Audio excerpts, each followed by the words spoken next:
Don't get us wrong here. Yeah. We all love to celebrate our girls and guys before they get married, but a trip across the country is not necessary to have a good time. That's right. More people are choosing to stay in their hometowns for their bachelorette parties. Ashley Moss Kurkiewicz, president of Hello Productions, is here to talk about us with this. And I think this is so great because the amount of money that is spent, and you want to celebrate that special person in your life, but after the dresses and everything else that you're pitching in for, to have to travel for a week sometimes is a lot. Yes.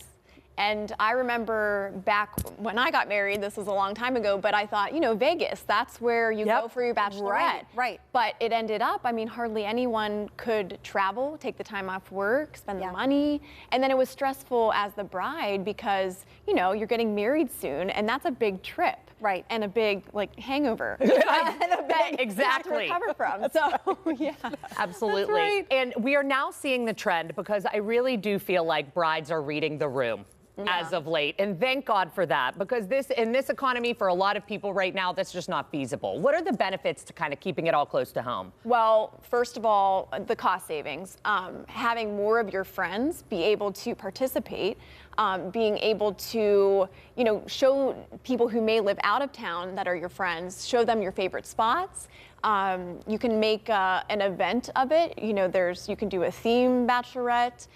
So, you know, you're able to do things that when you go away, you might not know where everything is. You know, you're not always going to Vegas, so you're not familiar with it. Sure. Well, and you could be a tourist in your own city, for sure. There are so many things that we don't take advantage of when you see it every single day. Yes. Yes.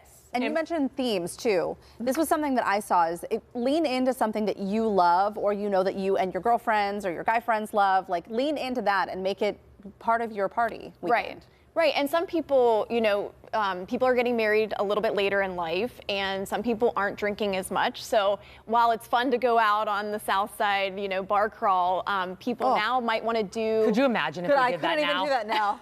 Yeah. Death. Put me in the ground. My whole body hurts. You would just recover. Yeah, it would take a few days. But now, I mean, if you wanted to go, there's like the Pittsburgh pedal tours. There's the City Brew tours, which, you know, you can incorporate different modes of transportation. There's the buses. You can go to Nemacolin, to the spa.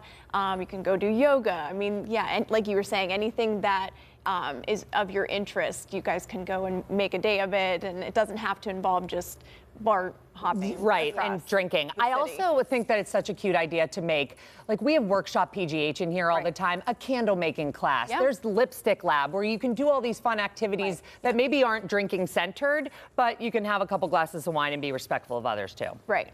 Yeah, that's awesome. What are some of the other trends that you're seeing, specifically when it comes to bachelor and bachelorette parties? So a lot of people may rent an Airbnb, or they may stay at a hotel, and then they will do, you know, a spa, or they'll have somebody come and do makeup classes at the Airbnb or at their house. So again, like leaning into some of that fun stuff that we just don't get to do normally. Right. Great stuff. Thank you so much. Yeah. Really I need to plan another bachelorette. I've been married for 8 years, but we're doing it. We're doing it, round 2.